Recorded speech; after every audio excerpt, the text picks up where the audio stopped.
224.000 евра ќе добие Кочани, а 100.000 Штип од словенечката влада. Граѓаните на Словенија со 224.000 евра ќе помогнат изградбата на системот за намалување на загубата на вода во општина Кочани, додека вкупниот буџет на овој проект изнесува 448.000 евра. Со развојни средства во износ од 100.000 евра Словенија ќе го кофинансира енергетското реновирање на зградата на градинката и ќе учествува во подигање на еколошката свест кај децата во општина Штип.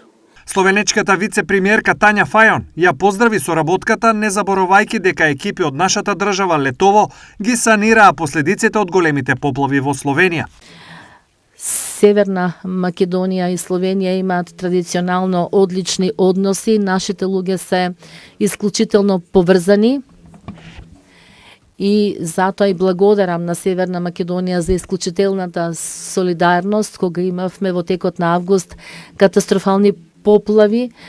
Таа солидарна помош од вашата држава беше непроценлива и навистина вредна.